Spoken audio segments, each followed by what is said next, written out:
Bienvenue dans ce nouvel épisode de Ça déborde, le podcast Nature Peinture qui t'aide à faire autrement, à devenir ta priorité et à prendre soin de toi sans culpabiliser. Je m'appelle Lucille, je suis psychopraticienne et ici je te parle de mon parcours, mes galères, mes réussites, mes coups de cœur, mes coups de gueule aussi. Et je te donne les clés qui m'ont aidé à avancer et que j'ai à cœur de partager avec toi pour que tu apprennes à mieux te connaître, à dépasser tes peurs et tes doutes pour enfin laisser déborder pleinement qui tu es. Alors installe-toi confortablement et c'est parti. Bonne écoute. Et coucou, aujourd'hui je prends le micro pour te parler un peu plus de moi, de mon parcours, pour t'expliquer qui je suis, comment j'en suis arrivée là et qu'est-ce que j'ai envie de te transmettre à travers ce podcast. Alors je m'appelle Lucille donc et mon histoire c'est celle d'une petite fille qui du haut de ses 3-4 ans n'arrivait pas à allumer les lumières. Même en étant sur la pointe des pieds, le bras tendu le plus haut possible, je n'arrivais pas à atteindre les interrupteurs des pièces dans lesquelles j'entrais et c'était une frustration de dingue. Donc j'avais décidé à cet âge-là que quand je serais grande, je serais allumeuse de lumière. Dans mon imaginaire de petite fille, il y avait un gros bouton rouge central au cœur de l'Afrique qui allumait toutes les lumières de tous les lampadaires de toutes les villes du monde en une seule fois. Et que quand je serais grande, la personne qui appuierait sur ce bouton, ce serait moi. Alors cette petite fille a bien grandi, encore que je fais 1m59, donc j'ai pas grandi tant que ça. Mais j'ai quand même grandi et je suis devenue une petite fille sage, une écolière, studieuse, appliquée. J'aimais énormément l'école, j'adorais y aller. J'adorais faire mes devoirs. Même l'été, j'aimais bien tout ce qui était les cahiers de vacances, des trucs comme ça.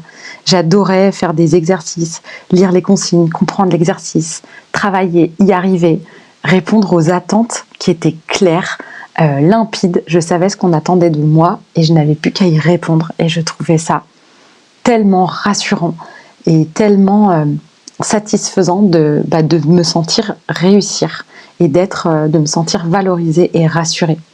Et j'ai longtemps été cette petite fille sage dans son petit monde. Ça a commencé à se corser quand je suis arrivée au collège parce que j'arrivais d'une école petite. Dans ma classe, on était 14, t'imagines ?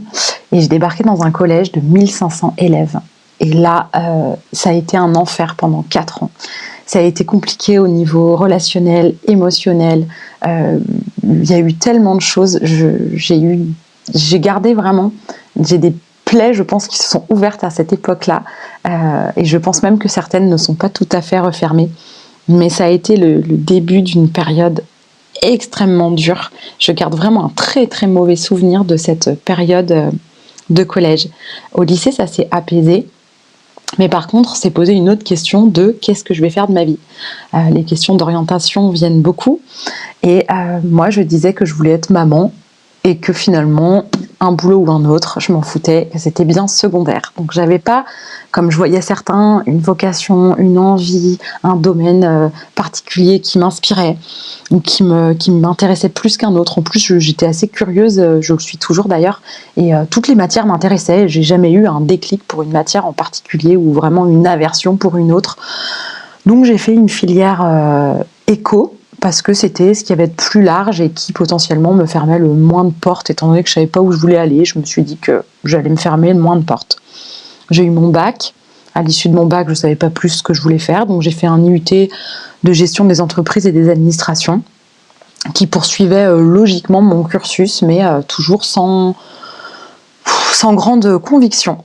Et puis, étant toujours perdue, j'ai fait une année de licence pendant laquelle j'ai senti que finalement j'avais envie de travailler avec des enfants et que j'avais envie d'être orthophoniste. Je me souviens plus trop comment ça m'est venu ce truc-là, mais j'ai passé le concours à l'arrache pendant mon année de licence en me disant au moins j'aurais vu ce que c'est et puis je le prépare pour l'année prochaine. Et puis il y avait une année, du coup il fallait que je patiente, et en licence on devait faire un stage, et c'était la première année dans l'histoire de la fac qu'ils ouvraient les cursus fac au stage. Donc, comme on essuyait les plâtres, ils s'en foutaient bien de savoir dans quoi on allait faire nos stages. Et si ça n'avait aucun rapport avec nos études, ça leur était égal. Du coup, je me suis dit, bah voilà, je vais aller faire un stage chez une orthophoniste. Mais finalement, ce sont des métiers qui sont liés avec le secret professionnel. Et donc, si on n'est pas en cursus orthophoniste, on ne peut pas aller en stage. Donc, puisque l'idée, c'était de pouvoir accompagner des enfants, je me suis dit, je vais aller travailler dans une école maternelle primaire. Comme ça, je serai confrontée à des enfants toute la journée et je verrai bien si ça me plaît. Et c'est ce que j'ai fait. Et j'ai adoré. Mais j'ai adoré à tel point que j'ai laissé tomber mon idée d'être orthophoniste et que pendant 1 an, je me suis inscrite sur des listes pour être professeure des écoles remplaçantes. Et quand un professeur était absent, je venais le remplacer, donc on m'appelait le matin, et hop, je déboulais dans des classes, et c'était hyper varié. J'ai fait plein d'écoles, j'ai vu plein d'enfants, j'ai fait différents niveaux, alors je pouvais passer de la maternelle au CM2 en redescendant au CE2, et j'ai navigué comme ça dans différents environnements, et je me suis dit que j'étais hyper polyvalente en fait, et c'était une période où j'étais assez confiante, et où j'étais assez fière de moi parce que je m'éclatais dans ce métier, que je trouvais que je m'adaptais bien, que j'aimais bien que ça change et que je trouvais ça vraiment, vraiment hyper enrichissant. Et j'adorais travailler avec les enfants. Donc j'ai fait ça pendant 1 an et je suis rentrée dans une école pour être professeure des écoles. Et puis finalement, au bout d'1 trimestre, j'ai senti, à tort ou à raison, j'en sais rien, mais en tout cas c'est comme ça que je l'ai vécu, un tel fossé entre ce que j'avais vécu et perçu en étant concrètement dans des classes et le côté plus théorique de ce qu'on attendait de moi dans cette école. Je me suis dit, je peux pas. Et je suis partie. Je devais avoir alors 22 ans et je me suis du coup tournée vers mon bagage de diplôme en me disant bon bah je vais faire de la compta, et j'ai commencé à chercher du travail. Et alors là, les portes du monde du travail s'étaient pas encore ouvertes que déjà elles m'ont claqué à la gueule, mais d'une violence. J'ai passé une série d'entretiens. Au départ, pour des postes, je postulais pour comptable. Alors on me disait non parce que je n'avais pas d'expérience. Et j'ai vite découvert que de ne pas avoir d'expérience, c'était un vrai gros frein. Mais du coup, pour avoir de l'expérience, il faut bien que quelqu'un me laisse travailler. Et ça a été une première incohérence parce que c'était vraiment systématique. Ah ouais, mais vous n'avez pas d'expérience. Bah non, mais si tout le monde dit comme vous, en fait, j'en aurai jamais. Et j'ai commencé à être déstabilisée un peu plus à chaque entretien. Alors je me suis dit que j'allais prendre peut-être un poste moins haut, sans expérience, pour faire une expérience et monter plutôt à travers les échelons du travail plutôt qu'avec mon diplôme. Alors j'ai cherché des postes de secrétaire comptable, mais ça allait pas non plus. Et puis du coup j'ai cherché un boulot de secrétaire parce que comptable ou autre chose finalement ça m'importait peu, j'avais juste envie de travailler. Et là je me suis pris une claque supplémentaire par dinosaure que je suis, l'ANPE, qui est l'ancêtre de Pôle emploi, qui est l'ancêtre de France Travail. Donc bref, l'ANPE à l'époque, c'était pas informatisé comme aujourd'hui. Je vous dis que je suis un dinosaure. Et en fait, on ne connaissait pas l'entreprise qui cherchait, qui avait mis une offre. Ça passait forcément par l'ANPE et son filtre. Et donc, j'avais postulé à un poste de secrétaire. Et j'ai reçu un courrier de l'ANPE où c'était marqué que ma candidature ne serait en aucun cas transmise puisque je n'avais pas le diplôme requis, et c'était souligné 3 fois, parce que le diplôme requis, c'était le BEP secrétariat, et que je ne l'avais pas. Et là, mon incompréhension s'est accentuée, parce que je me suis dit, mais le métier de secrétaire, ça fait partie des fonctions qu'on apprend, que j'ai apprises, entre autres fonctions, dans mon bac+3 de gestion. Et j'ai pas compris que la personne ne se doute pas que j'avais appris les fonctions de secrétaire au sein de forcément la gestion d'une entreprise. Et là, deuxième claque. Et puis j'ai enchaîné comme ça quelques entretiens quand même, où certains ont quand même bien voulu me recevoir.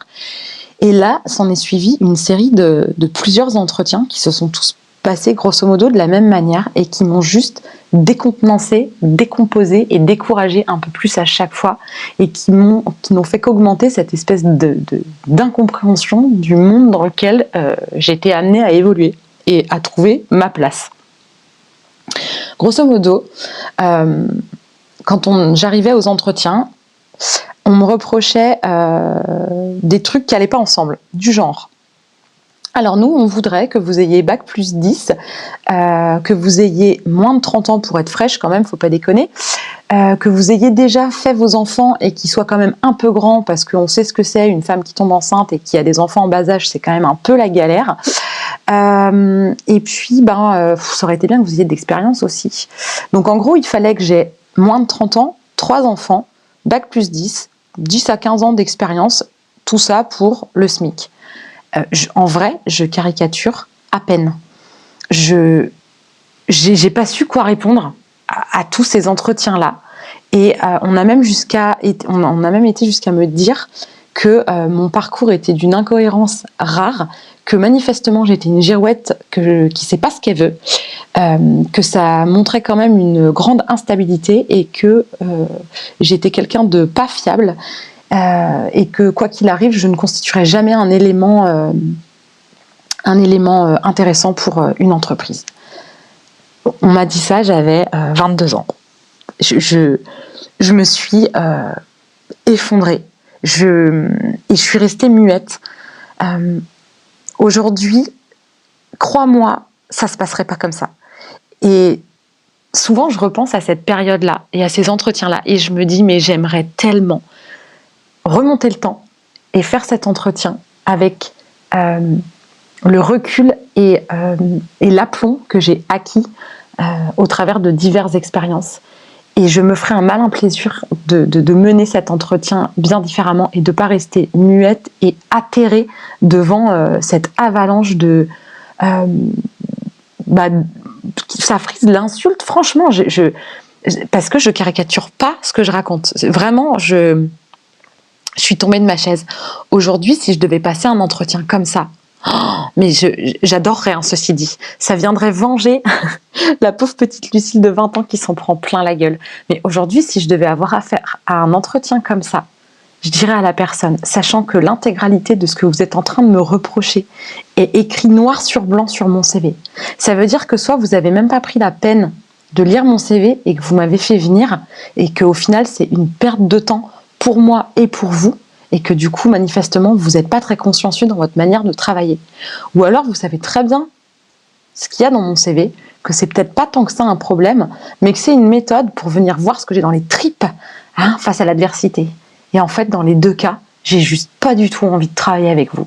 Et je tournerai les talons sans me retourner. Et ça viendrait réparer la douleur et le côté impuissant dans lequel je me suis retrouvée dans cette série d'entretiens.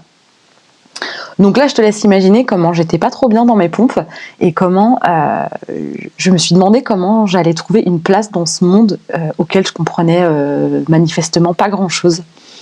Et puis j'ai rencontré une dame qui avait une petite imprimerie et avec qui j'ai discuté et je lui racontais un peu mon parcours et mes déboires et mon désespoir. Et elle m'a dit, écoute, moi, je vais avoir besoin de quelqu'un dans mon entreprise et c'est très particulier et finalement, les personnes que j'embauche ne sont jamais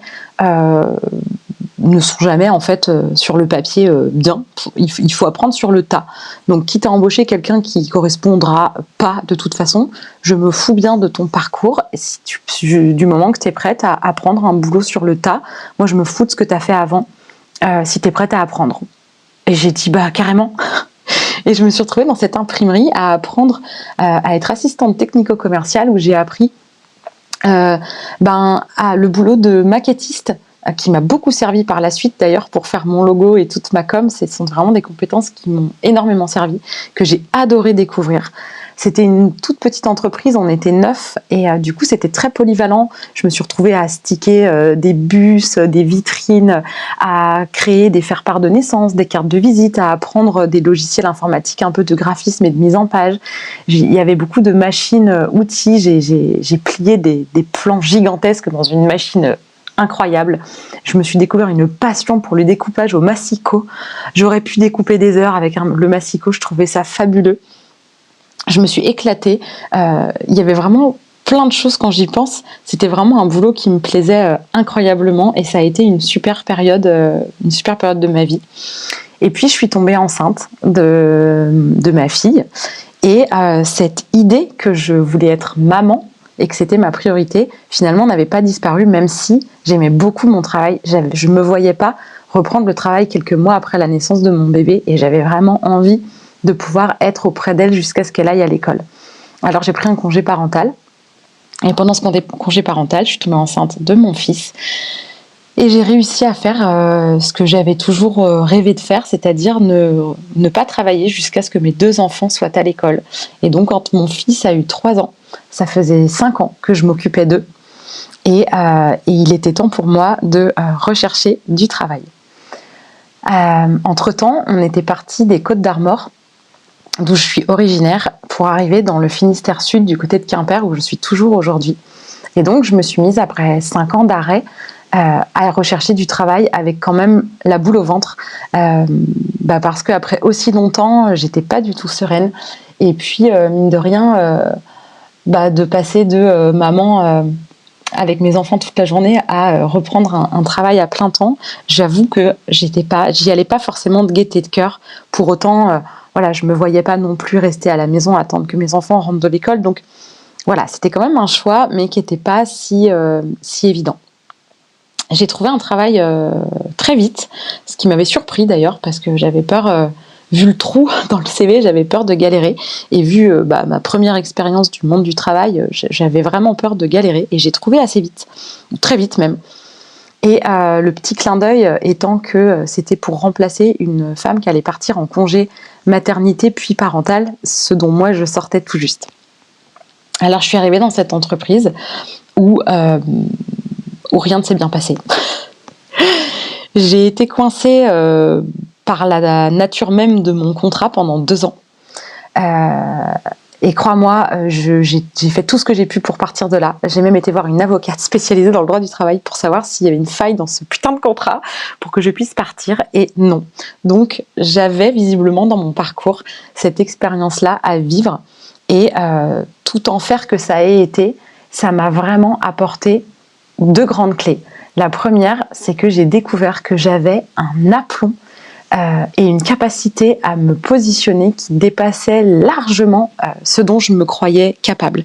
Mais c'est venu me compresser tellement fort, c'était tellement inacceptable ce qui se passait, en tout cas pour moi, de mon point de vue, il y avait des choses tellement inacceptables que je me suis dressée de toute ma petite hauteur avec une virulence et une détermination que je me suis découverte. Et j'ai clairement, dans cet enfer, appris à me positionner et à muscler cette capacité à pas me laisser faire, en fait, et même à aller aussi défendre plus globalement et à vouloir que les choses bougent, pas juste pour moi, mais parce qu'il y avait des telles incohérences dans le fonctionnement de cette entreprise que j'ai aussi essayé de faire bouger les choses, pas juste pour moi. La deuxième chose que j'ai apprise, c'est que la personne qui partageait mon bureau, avec qui je passais mes journées, du coup, c'est quelqu'un, finalement, sans le savoir, je m'en suis rendu compte a posteriori. C'est quelqu'un que j'ai accompagné thérapeutiquement pendant 2 ans, comme si j'étais déjà thérapeute. Je lui ai fait faire un chemin qui est clairement un chemin thérapeutique, mais sans m'en rendre compte sur le moment. Et quand je suis sortie de cette entreprise, quand j'ai été libérée par le retour, enfin non d'ailleurs la démission de la personne que je remplaçais, qui n'avait pas plus envie de revenir que j'avais envie de rester, elle a démissionné, ça a mis fin à mon contrat et j'ai pu partir. Et malgré le combat que ça a été, parce que clairement ça a été de l'affrontement avec à la fois certains de mes collègues et le patron en personne, j'ai jamais rien lâché. Ça a été un vrai affrontement et j'ai eu la surprise qu'à l'issue de ça, quand elle a démissionné, on me propose son poste en CDI et j'ai presque ri. Vraiment, j'ai été d'une spontanéité en mode vous déconnez, vous voyez pas que ça se passe pas bien, mais je veux pas travailler ici, mais vous êtes fous. J'ai même pas compris qu'il me propose.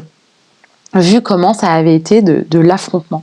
Donc j'ai appris qu'on pouvait se positionner très fort et finalement que ce soit juste d'une certaine manière, ça veut pas dire que j'ai raison ou tort, c'est pas en ce terme-là que la question se pose, mais en tout cas j'étais alignée avec ce qui était juste pour moi ou ce qui l'était pas, et finalement ça m'a même pas fermé les portes de cette entreprise. Bon, j'ai pris mes jambes à mon cou, j'ai clairement dit non, c'était hors de question que je reste dans cette entreprise où j'ai vraiment vécu l'enfer. Et ce qui était un peu magique, c'est que quand cette collègue que j'ai clairement accompagnée thérapeutiquement a pris un grand virage dans sa vie et a quitté l'entreprise, et qu'en gros le boulot était fait, dans la semaine qui a suivi, l'autre, celle que je remplaçais, a démissionné et j'ai été libérée. Et j'ai eu la sensation d'avoir été coincée dans cette entreprise pour aider ma collègue à prendre ce virage-là qui se présentait à elle. Et quand elle l'a fait, ça s'est arrêté pour moi. Et j'ai vraiment eu l'impression d'être Mary Poppins à ce moment-là. Et c'est pour ça que dans mon bilan de compétences, comme je disais dans mon épisode précédent, j'avais envie d'être Mary Poppins parce que j'ai senti ce truc-là j'ai eu l'impression d'être catapultée dans la vie de cette nana et que nos chemins se séparent quand elle avait plus besoin de moi. Je ne sais pas si c'est vraiment ce qui s'est passé, mais en tout cas, il y a une part de moi qui l'a ressenti comme ça. Bref, je sors de cette entreprise traumatisée. Du coup, je ne me voyais pas me recoincer dans une entreprise. Et rien qu'un CDD me donnait froid dans le dos. Donc, j'ai fait de l'intérim et j'ai adoré découvrir cette liberté qu'offrait l'intérim. Mais j'avais quand même très peu de missions et au bout de quelques mois, je me suis quand même dit qu'il fallait que je retrouve un boulot. Alors, j'ai de nouveau cherché ce que je savais faire, un boulot d'assistante commerciale. Et je me suis retrouvée à postuler dans une grande entreprise qui proposait en fait des postes autres qu'assistante commerciale parce que j'avais été clairement vaccinée de ce travail et je savais plus en fait si c'était ce métier qui me sortait par les yeux ou si c'était la manière dont je l'avais exercé dans cette entreprise précédente. Mais en tout cas, dans le doute, je voulais plus être assistante commerciale. Donc j'avais postulé pour 3 mois un petit poste dans une entreprise et ça m'allait très bien. J'ai mis mon CV en ligne sur la plateforme et ils m'ont rappelé dans la demi-heure qui a suivi en me disant « Mais attendez, vu votre CV, on a des postes, on recherche des assistantes commerciales, ce serait quand même vachement plus indiqué. » Ce à quoi j'ai répondu « No way !» Jamais de la vie, je veux pas, j'ai fait exprès de pas postuler, je veux pas être assistante commerciale, je veux plus. Et là, il m'a sorti toute une série d'arguments qui faisaient que me rebuter encore plus. Parce que c'était 6 mois plutôt que 3, mais moi déjà 3 mois de CDD, ça me paraissait un enfer tellement j'étais traumatisée par mon expérience précédente. En plus, c'était pour un CDI, donc je ne voulais absolument pas. Mais il a tellement insisté que je me suis présentée à l'entretien. Et j'ai commencé l'entretien par dire à la femme qui me recevait « Est-ce que vous êtes au courant que j'ai pas du tout envie d'être là et que j'ai pas du tout postulé pour ça ?» Alors elle m'a regardée avec des yeux ronds et je lui ai dit Et donc elle m'a répondu que non, mais que du coup elle se demandait ce que je faisais là. Et je lui ai expliqué que voilà, j'étais traumatisée par mon boulot précédent, que j'étais plus sûre du tout de vouloir être assistante commerciale, que j'étais en tout cas certaine de ne pas vouloir travailler 6 mois, que j'étais encore plus certaine de ne pas vouloir d'un CDI, mais que je recherchais de nouveau un emploi un peu plus stable que l'intérim parce que il y a aussi un principe de réalité et que même si je suis perdue et que je sais plus ce que je veux faire de ma vie, il faut bien que je travaille en attendant. Et puis ici ou ailleurs, à un moment donné, quitte à pas avoir envie, vous avez insisté, je suis là. Donc elle a essayé de me parler du poste et moi je l'en ai empêché en disant écoutez, votre CDD de 6 mois qui est en fait une période d'essai longue pour ouvrir à un CDI ou pas, parce que vous m'expliquez que le poste est complexe et qu'il faut bien ça pour prendre ses marques. Donc s'il faut vraiment 6 mois, c'est pas en parlant 10 minutes ou 20 minutes qu'il y a quelque chose qui va changer. De toute façon, j'ai pas envie de faire ce boulot. Moi, tout ce que je veux, en fait, c'est le facteur humain qui va déterminer si je viens ou pas finalement. C'est presque comme si j'étais en position de force dans cet entretien, parce que je me suis entendue dire, en gros, je déciderai si j'accepte ou pas, comme s'il m'avait déjà dit oui, selon les critères humains, parce que il n'y avait pas de considération humaine, il n'y avait pas de manager, il n'y avait pas de hiérarchie, il n'y avait pas de soutien. Le patron ne disait même pas bonjour le matin. Il y avait vraiment... humainement, c'était super dur. Et donc, moi, je lui ai dit que le seul critère qui m'importait, c'était le critère humain, que je voulais qu'on qu'on ait bien en tête que je suis un être humain, que je suis une maman de 2 enfants relativement en bas âge qui peuvent être malades, que moi aussi je peux être malade d'ailleurs, qu'il peut y avoir des embouteillages, un accident, que ma voiture peut être en panne, qu'il peut se passer 1000 trucs qui peuvent faire que je sois absente ou en retard et que loin de moi l'idée de me réveiller le matin en voulant faire couler cette boîte. Alors elle me regardait avec des yeux encore et toujours plus ronds, ne comprenant pas en fait pourquoi je disais ça, parce que tout simplement c'est ce que j'avais vécu précédemment et que j'avais besoin juste d'un manager qui soit là pour répondre à mes questions, pour me rassurer sur mes inquiétudes, mais aussi pour me botter les fesses quand vraiment je manque de confiance en moi parce que ça reste quelque chose qui s'est ancré profondément et qui me joue des tours, et parfois à part me botter le cul, il n'y a pas grand chose qui me fait avancer. Je leur ai aussi dit que s'ils me prenaient dans ce CDD de 6 mois, il fallait qu'ils soient bien conscients que je ne signerais pas, quoi qu'il arrive, le CDI, et que ce serait en pure perte s'ils m'embauchaient et qu'ils n'avaient pas intérêt de essayer de me faire culpabiliser là-dessus à l'issue de la fin de mon CDD, en mode oui, on a investi sur toi, tu comprends. Tu vas pas nous faire ça. Les gars, vous avez presque 1000 salariés, vous savez très bien où vous foutez les pieds. Donc maintenant, si vous me choisissez, c'est en connaissance de cause. Ce sera en pure perte. Vous avez besoin de quelqu'un dispo maintenant, je le suis. Ça vous laisse 6 mois pour trouver quelqu'un d'autre qui aura plus envie de s'investir. Mais en attendant, si ça fait le taf, embauchez-moi. Sinon, en tout cas, ce sera, si vous m'embauchez, en sachant très bien que ce sera pour 6 mois et que ce sera quelque part en pure perte. Je suis rentrée chez moi, j'ai raconté ça à mon mari, il m'a dit « Ah ouais d'accord, donc tu voulais vraiment pas de ce poste ?» Je dis non, en fait, je voulais pas de ce poste, et à la limite, au moins, ils savent à qui ils ont affaire, et puis on verra bien. Crois-moi pas, ils m'ont embauchée, et ça a été le début d'un grand tournant dans ma vie. Et cette entreprise a joué un vrai grand rôle, et je les remercie encore très fort aujourd'hui. Parce que pendant ces 6 mois, je me suis sentie bien. Cette entreprise offrait réellement tout ce qu'elle m'avait promis. Et elle cochait toutes les cases de ma wishlist de le jour où je trouverai une entreprise qui m'offre ça, et dans laquelle ça se passe comme ci, comme ça, ce sera le paradis. Et ce paradis-là, je l'ai trouvé. Selon mes propres critères, je l'ai trouvé. Et même, il y avait des petits bonus comme autant de cerises sur le gâteau qui ont fait que je me suis dit non mais je peux pas rêver mieux. Et pour de vrai, ça correspondait à mon rêve. Et puis les mois ont passé et j'ai commencé à me sentir quasiment aussi mal que dans mon poste précédent, dans mon entreprise précédente. Et ce jour-là, j'ai commencé à comprendre un truc que je répète sans cesse et que tu n'auras pas fini d'entendre, c'est que le contexte est neutre et que finalement le malaise, il était à l'intérieur de moi et que je l'ai trimballé d'une entreprise à l'autre. Mais j'y reviendrai. Donc j'ai commencé à être très mal. Et il y avait aussi l'angoisse du CDI qu'ils allaient me proposer, puisque j'ai été cash, mais ils l'ont été aussi en me disant que ils espéraient malgré tout que finalement je me sente bien et que si ça le faisait, ils auraient envie de me garder. Et qu'ils me proposeraient donc un CDI que je serais libre de refuser.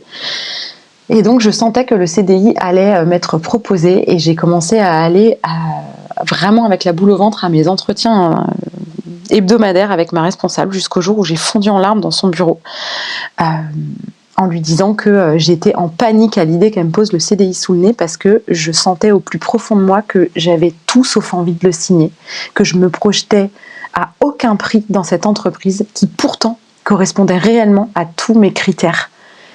Et là, je me suis retrouvée face au plus gros vide de toute ma vie, c'est que je me suis retrouvée face à je suis dans ce que j'ai toujours cru vouloir. Je n'en veux absolument pas. Et qu'est-ce que je vais faire de ma vie si je ne me projette pas ici? En fait, je me projette où? Et je vais faire quoi de ma vie? Et je me suis littéralement effondrée en sanglots. Donc ma responsable m'a dit « Écoute-moi bien ma bichette, si tu es dans cet état-là, c'est tout simplement parce que tu n'es pas du tout à ta place. » Et donc ils m'ont proposé un deuxième CDD de 6 mois en me disant que j'avais 6 mois pour faire un bilan de compétences et trouver ma place et ce que je voulais faire. Sans me soucier, pendant 6 mois, j'ai un taf, maintenant ça roule, occupe-toi de ton bilan de compétences. Ils ont essayé de me le financer, mais j'étais en CDD, ça marchait pas. Ils m'ont aidé à mobiliser mon CPF pour que ce soit pris en charge. Ils m'ont validé des demi-journées de congé 6 mois à l'avance, ce qu'ils font jamais. pour que je puisse aller à tous mes rendez-vous et caler mon bilan de compétences, et pour que 6 mois plus tard, je sache ce que j'allais faire. Ils m'ont vraiment aidée. Je suis tombée sur des personnes extraordinaires, mais c'est pas juste, c'était pas que parce que c'était des personnes extraordinaires. Si j'ai pu avoir tout ce dont j'avais besoin, c'est aussi parce que j'ai exprimé mon état d'âme, l'état dans lequel j'étais, ce que j'avais traversé, et que finalement, je leur ai donné de quoi répondre à mes besoins en osant dire comment je suis, qui je suis, qu'est-ce que j'ai traversé et qu'est-ce qui se passe pour moi. Et c'est aussi ça qui fait que j'ai pu être autant aidée, c'est parce que je me suis totalement livrée. J'y reviendrai aussi sur ces concepts-là. Pour finir mon parcours, donc je fais mon bilan de compétences où grosso modo la conclusion a été mais pourquoi vous n'êtes pas déjà thérapeute, madame?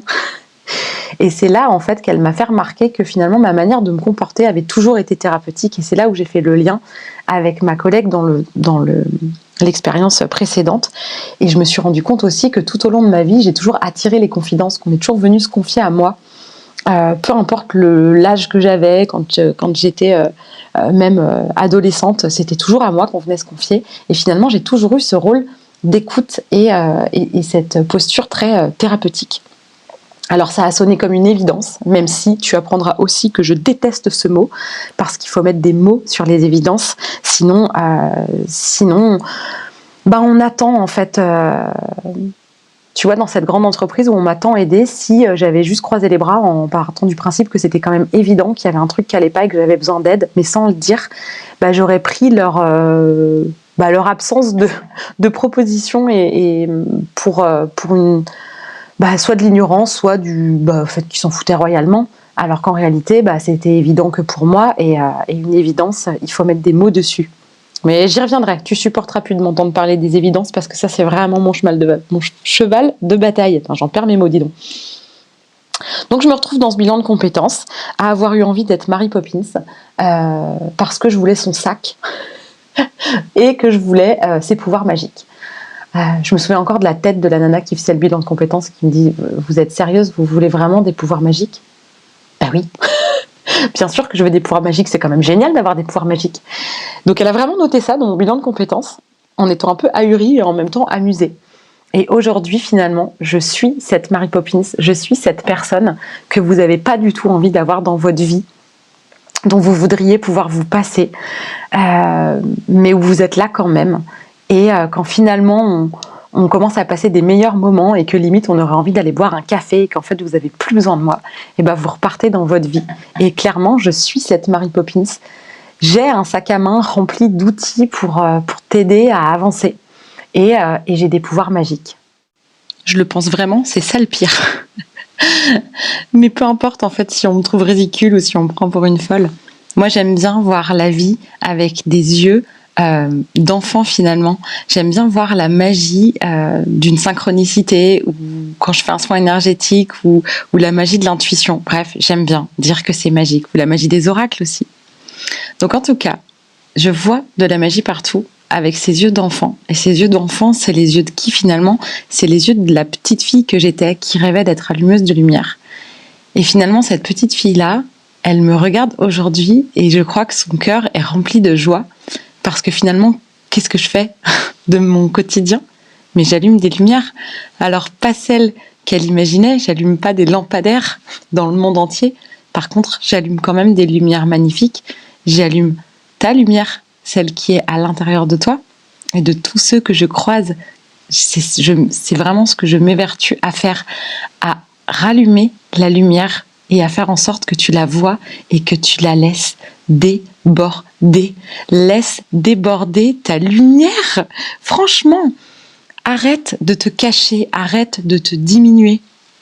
Arrête de te contenir, parce que déjà ça fait trop mal, qu'en plus ça demande une énergie incroyable.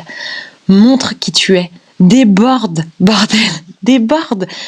Montre ce qu'il y a à l'intérieur de toi, montre ce que tu as dans les tripes, montre ta vulnérabilité.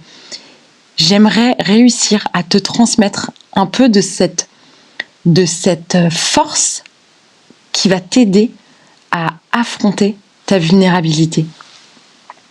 Je dis l'affronter parce que souvent vous avez très peur de votre vulnérabilité, parce que vous êtes persuadé que c'est une faiblesse, alors qu'en réalité, moi, je vais te montrer à travers les différents épisodes de podcast que ta vulnérabilité, en fait, c'est une force.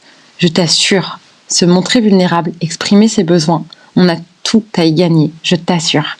Et c'est vraiment ce que j'ai envie de transmettre à travers ce podcast, de pouvoir distiller un peu de magie dans la vie et de te transmettre cette manière d'être pleinement toi-même avec des moments où la bienséance, tu t'en carres, où tu te fous royalement de ce qu'on va penser de toi et où les attentes, voilà, tu laisses ça au placard et tu vas faire ce que toi t'as envie sans avoir peur des conséquences, juste parce que c'est tellement important pour toi que s'il faut faire avec des conséquences, eh ben tu feras. Voilà ce que j'ai à cœur de te transmettre et j'espère sincèrement t'avoir donné envie de déborder un petit peu plus chaque jour. Dans le prochain épisode, je te raconterai comment, de cette prise de conscience, d'avoir trouvé enfin ma voix et ce qui me fait vraiment vibrer et ce qui va me donner envie de me lever tous les matins, comment je suis arrivée à être concrètement thérapeute parce qu'il y a eu un monde. Et ce sera aussi l'occasion de te parler de ma précieuse méduse et de comment elle est arrivée dans ma vie et de ce qu'elle symbolise. En attendant, je te souhaite une belle journée, je te souhaite de voir de la magie et je te dis à très bientôt. Si cet épisode t'a plu, tu peux laisser un commentaire, noter avec tout plein d'étoiles ou encore t'abonner pour ne pas rater les prochains. Tu peux aussi partager cet épisode, que d'autres personnes osent laisser déborder qui elles sont vraiment. Et pour savoir comment je travaille et ce que je propose, rendez-vous sur ma page Instagram, l'oreille et la plume. Merci beaucoup de ton écoute et de ton soutien. Passe une belle journée et on se retrouve bientôt.